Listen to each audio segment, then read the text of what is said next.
ഒന്ന് മക്കബായർ അധ്യായം 10. ദെമത്രിയൂസും ജൊനാഥനും. 160 ആണ്ടിൽ അന്തിയോക്യസിൻ്റെ പുത്രൻ അലക്സാണ്ടർ എപ്പിഫാനസ് വന്നു. ടോളമായിസ് കൈവശപ്പെടുത്തി. അവർ അവന് സ്വാഗതമരുളി. അവൻ ഭരണവും തുടങ്ങി. ദെമത്രിയൂസ് രാജാവ് ഇത് കേട്ട് വലിയൊരു സൈന്യവുമായി അവനെതിരെ ചെന്നു. ദെമത്രിയൂസ് ജൊനാഥനെ പ്രശംസിച്ചുകൊണ്ട് സൗഹൃദപൂർവമായ ഒരു കത്ത് അയച്ചു.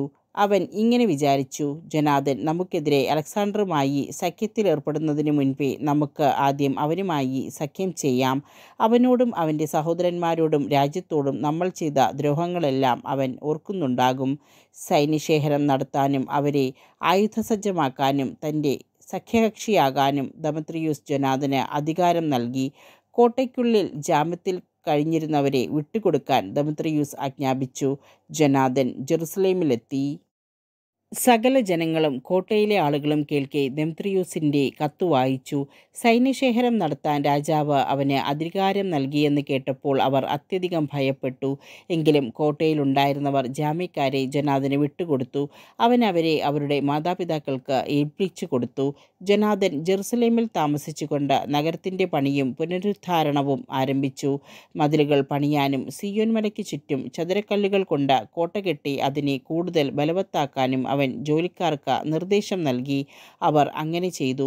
ബെക്കിദസ് നിർമ്മിച്ച കോട്ടകളിലുണ്ടായിരുന്ന വിദേശീയർ പലായനം ചെയ്തു. ഓരോരുത്തരും താന്താങ്ങളുടെ നാട്ടിലേക്ക് മടങ്ങി. ബത്സൂറിൽ മാത്രം കുറേ പേർ തങ്ങി. നിയമവും പ്രമാണങ്ങളും പരിത്യജിച്ചവരായിരുന്നു അവർ. അവിടം അവർക്ക് അഭയസങ്കേതമായി തീർന്നു. ജൊനാഥൻ പ്രധാന പുരോഹിതൻ. ദെമത്രിയൂസ് ജൊനാഥന് നൽകിയ വാഗ്ദാനങ്ങളെക്കുറിച്ച് അലക്സാണ്ടർ രാജാവ് കേട്ടു. ജൊനാഥനും സഹോദരന്മാരും കൂടി നടത്തിയ യുദ്ധങ്ങളെയും ചെയ്ത ധീരകൃത്യങ്ങളെയും സഹിച്ച കഷ്ടപ്പാടുകളെയും കുറിച്ച് അവൻ ജനങ്ങളിൽ നിന്ന് അറിഞ്ഞു. അവൻ പറഞ്ഞു: ഇവനെപ്പോലെ മറ്റൊരുവനെ കണ്ടുകിട്ടുമോ? നമുക്ക് അവനെ മിത്രമാക്കി അവനുമായി സഖ്യം ചെയ്യാം.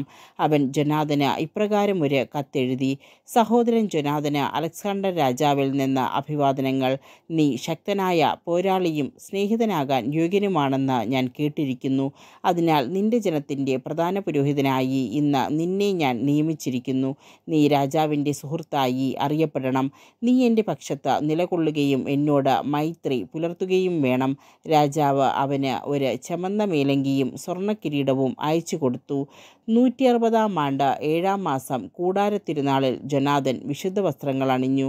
അവൻ സൈന്യശേഖരം നടത്തി വൻതോതിൽ ആയുധവും സജ്ജീകരിച്ചു.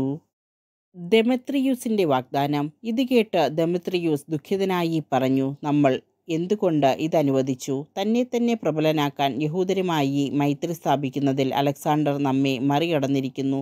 എനിക്ക് അവരുടെ സഹായം ലഭിക്കേണ്ടതിന് ബഹുമതികളും സമ്മാനങ്ങളും വാഗ്ദാനം ചെയ്തുകൊണ്ട് ഞാൻ അവർക്ക് ഹൃദ്യമായ സന്ദേശമയക്കും. അതനുസരിച്ച് അവൻ അവർക്ക് ഇങ്ങനെ എഴുതി: യഹൂദ ജനതയ്ക്ക് ദെമത്രിയൂസ് രാജാവിൻ്റെ അഭിവാദനങ്ങൾ. നിങ്ങൾ ഞങ്ങളോടുള്ള കരാർ പാലിക്കുന്നുവെന്നും മൈത്രിബന്ധം തുടരുന്നുവെന്നും ഞങ്ങളുടെ ശത്രുക്കളുമായി കൂട്ടുചേർന്നിട്ടില്ലെന്നും അറിയുന്നതിൽ ഞങ്ങൾ സന്തോഷിക്കുന്നു. മേലിലും ഞങ്ങളോട് വിശ്വസ്തരായിരിക്കുവിൻ. ഞങ്ങൾക്ക് വേണ്ടി നിങ്ങൾ ചെയ്യുന്നതിനെല്ലാം ഞങ്ങൾ നല്ല പ്രതിഫലം നൽകുന്നതാണ്. ഞാൻ നിങ്ങൾക്ക് ധാരാളം ഇളവുകൾ അനുവദിക്കുകയും സമ്മാനങ്ങൾ നൽകുകയും ചെയ്യുന്നതാണ്. ഇന്നു മുതൽ ഞാൻ നിങ്ങളെ സ്വതന്ത്രരാക്കുകയും സർവ്വ യഹൂദരെയും കപ്പത്തിലും ഉപ്പുനികുതിയിലും കിരീടനികുതിയിലും നിന്ന് ഒഴിവാക്കുകയും ചെയ്തിരിക്കുന്നു. എനിക്ക് ലഭിക്കേണ്ട ധാന്യങ്ങളുടെ 1/3 ഫലങ്ങളുടെ പകുതിയും ഇനി മുതൽ നിങ്ങളിൽ നിന്ന് ഈടാക്കുന്നതല്ല. യൂദാദേശത്തു നിന്നോ സമരിയ, ഗലീലി എന്നീ ദേശങ്ങളിൽ നിന്നോ ഇന്നു മുതൽ ഒരിക്കലും ഞാൻ അവ പിരിക്കുകയില്ല. ജെറുസലേമും പരിസരങ്ങളും ജെറുസലേമിനുള്ള ദശാംശങ്ങളും വരുമാനങ്ങളും വിശുദ്ധവും നികുതിരഹിതവുമായിരിക്കട്ടെ. ജെറുസലേമിലെ കോട്ടയിന്മേൽ എനിക്കുള്ള നിയന്ത്രണാധികാരം ഞാൻ ഉപേക്ഷിക്കുകയും പ്രധാന പുരോഹിതന് വിട്ടുകൊടുക്കുകയും ചെയ്യുന്നു. അവൻ സ്വന്തം ഇഷ്ടം പോലെ അവിടെ കാവൽ ഏർപ്പെടുത്തിക്കൊള്ളട്ടെ. യൂദാദേശത്ത് നിന്ന് ബന്ധനസ്ഥരാക്കി എൻ്റെ രാജ്യത്തെവിടെയെങ്കിലും പാർപ്പിച്ചിട്ടുള്ള എല്ലാ യഹൂദരെയും മോചനദ്രവ്യം കൂടാതെ ഞാൻ സ്വതന്ത്രരാക്കുന്നു. അവരുടെ കന്നുകാലികളുടെ പേരിലുള്ള നികുതികളും ഒഴിവാക്കാൻ രാജസേവകരോട് ഞാൻ നിഷ്കർഷിക്കുന്നു. എല്ലാ തിരുനാളുകളും സാബത്തുകളും അമാവാസികളും മറ്റ് വിശേഷ ദിവസങ്ങളും തിരുനാളിന് മുൻപും പിൻപും 3 ദിവസങ്ങളും എൻ്റെ രാജ്യത്തുള്ള എല്ലാ യഹൂദർക്കും സ്വാതന്ത്ര്യപൂർവമായ ദിവസങ്ങളായിരിക്കും. അവരിൽ നിന്ന് എന്തെങ്കിലും ഈടാക്കുന്നതിനോ അവരിൽ ആരെയെങ്കിലും ഏതെങ്കിലും കാര്യത്തിൽ ശല്യപ്പെടുത്തുന്നതിനോ ആർക്കും അധികാരം ഉണ്ടായിരിക്കുകയില്ല.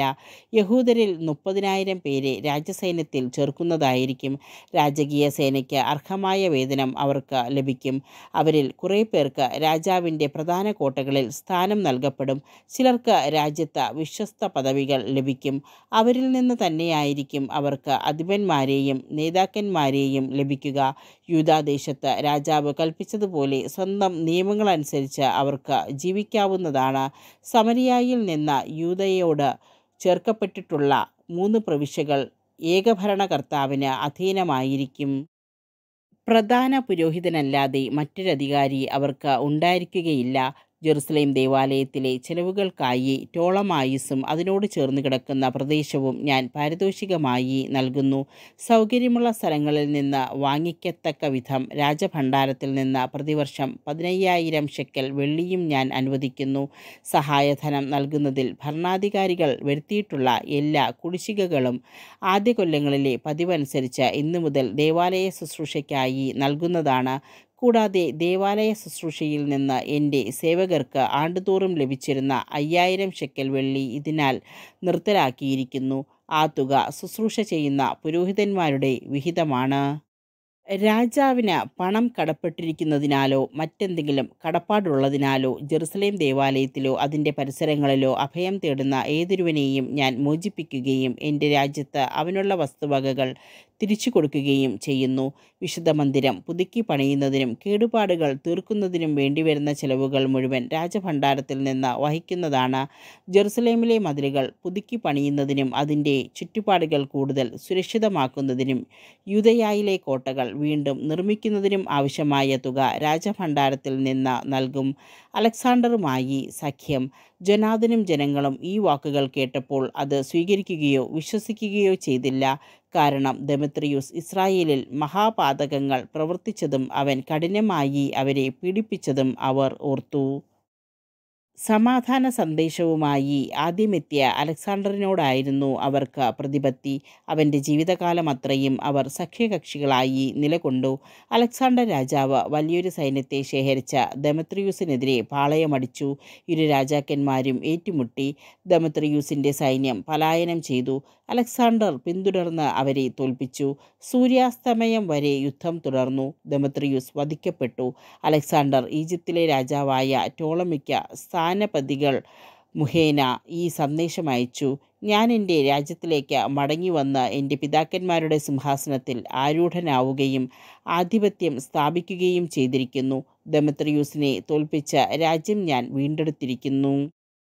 ദെമത്രിയൂസിനെയും അവൻ്റെ സേനയെയും യുദ്ധത്തിൽ തോൽപ്പിക്കുകയും ഞാൻ അവൻ്റെ സിംഹാസനം കൈവശപ്പെടുത്തുകയും ചെയ്തിരിക്കുന്നു. നമുക്ക് സൗഹൃദം സ്ഥാപിക്കാം. നിന്റെ മകളെ എനിക്ക് ഭാര്യയായി നൽകുക. ഞാൻ നിന്റെ ജാമാവാതായിരിക്കും. നിനക്കും അവൾക്കും ഞാൻ രാജോചിതമായ സമ്മാനങ്ങൾ നൽകുന്നതാണ്. ടോളമി രാജാവ് മറുപടി നൽകി: നിന്റെ പിതാക്കന്മാരുടെ നാട്ടിലേക്ക് മടങ്ങി വന്ന് നീ അവരുടെ സിംഹാസനത്തിൽ ഉപവിഷ്ടനായ ദിവസം സന്തോഷകരം തന്നെ.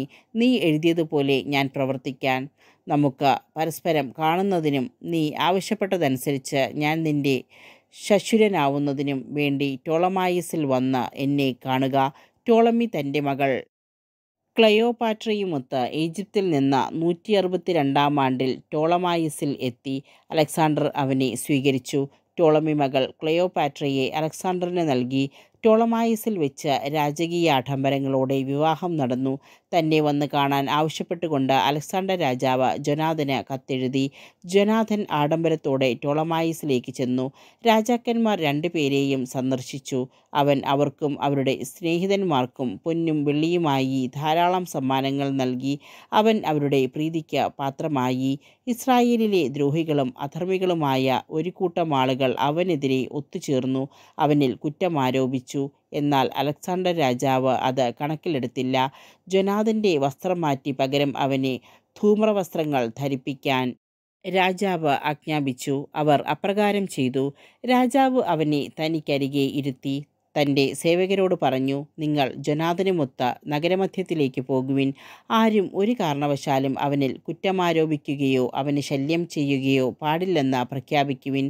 രാജവിളംബരമനുസരിച്ച് ജൊനാഥൻ ബഹുമാനിതനാകുന്നതും അവൻ രാജവസ്ത്രം അണിഞ്ഞിരിക്കുന്നതും കണ്ടപ്പോൾ അവനെതിരെ കുറ്റമാരോപിച്ചിരുന്നവർ പലായനം ചെയ്തു. ഇങ്ങനെ രാജാവ് അവനെ ബഹുമാനിച്ചു. തൻ്റെ മുഖ്യ സുഹൃത്തുക്കളിൽ ഒരാളായി അവനെ കണക്കാക്കി. അവനെ ഒരു സേനാധിപനും പ്രവിശ്യയുടെ ഭരണാധികാരിയുമായി നിയമിക്കുകയും ചെയ്തു. സമാധാനത്തോടും സന്തോഷത്തോടും കൂടെ ജൊനാഥൻ ജെറുസലേമിലേക്ക് മടങ്ങി. ദെമത്രിയൂസിൻ്റെ മേൽ വിജയം.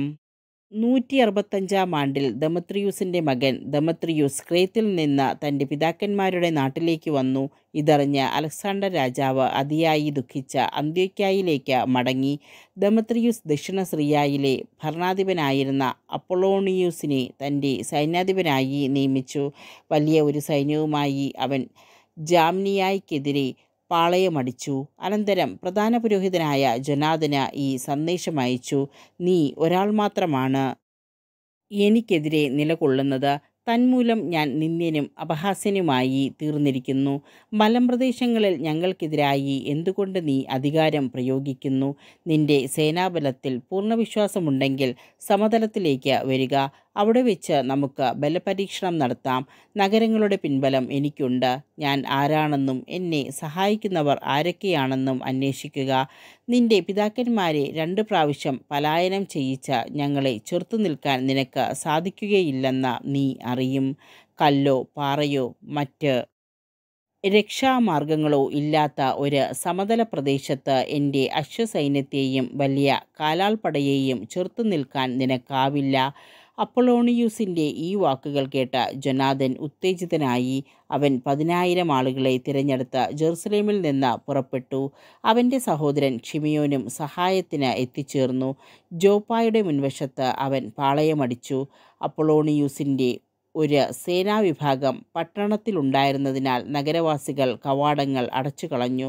ജൊനാഥൻ അവർക്കെതിരെ പൊരുതി. സംഭീതരായ നഗരവാസികൾ കവാടങ്ങൾ തുറന്നുകൊടുത്തു. ജൊനാഥൻ അങ്ങനെ ജോപ്പ കൈവശപ്പെടുത്തി. അപ്പൊളോണിയൂസ് ഇതറിഞ്ഞപ്പോൾ തിരഞ്ഞെടുക്കപ്പെട്ട 3000 കുതിരപ്പടയാളികളെയും വലിയൊരു കാലാൾപ്പടയെയും ശേഖരിച്ച് അസോത്തൂസ് കടന്ന് പോകാനെന്ന വണ്ണം അങ്ങോട്ട് ചെന്നു. അതേസമയം അസംഖ്യമായ തൻ്റെ അശ്വസൈന്യത്തിൽ വിശ്വാസമർപ്പിച്ച് അവൻ സമതലത്തിലേക്ക് മുന്നേറി. അവനെ പിന്തുടർന്ന് ജൊനാഥൻ അസോത്തൂസിലെത്തി. അവിടെ വെച്ച് സൈന്യങ്ങൾ ഏറ്റുമുട്ടി. എന്നാൽ അപ്പൊളോണിയൂസ് 1000 കുതിരപ്പടയാളികളെ അവർക്ക് പിന്നിൽ ഒളിപ്പിച്ചിരുന്നു. തനിക്ക് പിന്നിൽ ഒരു കെണിയുണ്ടെന്ന് ജൊനാഥൻ മനസ്സിലാക്കി. പതിയിരുന്നവർ അവൻ്റെ സൈന്യത്തെ വളഞ്ഞു. പ്രഭാതം മുതൽ പ്രദോഷം വരെ ശരവർഷം നടത്തി. എങ്കിലും ജൊനാഥൻ്റെ ആജ്ഞയനുസരിച്ച് അവർ അചഞ്ചലരായി നിലകൊണ്ടു. ഒടുവിൽ ശത്രുവിൻ്റെ കുതിരകൾ തളർന്നു. തത്സമയം ഷിമിയോൻ സൈന്യവുമായി മുന്നോട്ട് വന്ന കാലാൾപ്പടയെ ആക്രമിച്ചു. അശ്വസൈന്യം തളർന്നിരുന്നു. അവൻ അവരെ നിശേഷം തോൽപ്പിച്ചോടിച്ചു. സമതലത്തിൽ ചിതറിപ്പോയ അശ്വസൈന്യം അസോത്തോസിലേക്ക് ഓടി. അവരുടെ വിഗ്രഹാലയമായ ബേത്ദാഗോണിൽ അഭയം തേടി. ജോനാഥൻ അസോത്തൂസും ചുറ്റുമുള്ള നഗരങ്ങളും അഗ്നിക്കിരയാക്കി അവരെ കൊള്ളയടിച്ചു. ദാഗോണിൻ്റെ ക്ഷേത്രത്തെയും അതിൽ അഭയം തേടിയിരുന്നവരെയും ചുട്ടുകരിച്ചു. വാളിനിരയായവരും തീയിൽ വെന്തുമരിച്ചവരും കൂടി ഏകദേശം 8000 പേർ വരും. ജൊനാഥൻ അവിടെ നിന്ന് പുറപ്പെട്ട് അസ്കലോണിനെതിരെ പാളയമടിച്ചു. നഗരവാസികൾ പുറത്തു വന്ന് അവനെ രാജോചിതമായി സ്വീകരിച്ചു. കൈയടക്കിയ സമ്പാദ്യങ്ങളുമായി ജൊനാഥനും കൂട്ടരും ജെറുസലേമിലേക്ക് മടങ്ങി. ഇതറിഞ്ഞപ്പോൾ അലക്സാണ്ടർ രാജാവ് ജൊനാഥനെ പൂർവാധികം ബഹുമാനിച്ചു. രാജകുടുംബാംഗങ്ങൾക്ക് മാത്രം നൽകാറുള്ള സ്വർണ്ണക്കൊളുത്ത് രാജാവ് അവന് അയച്ചു കൊടുത്തു. കൂടാതെ എക്രോണും പരിസര പ്രദേശങ്ങളും അവന് വിട്ടുകൊടുത്തു.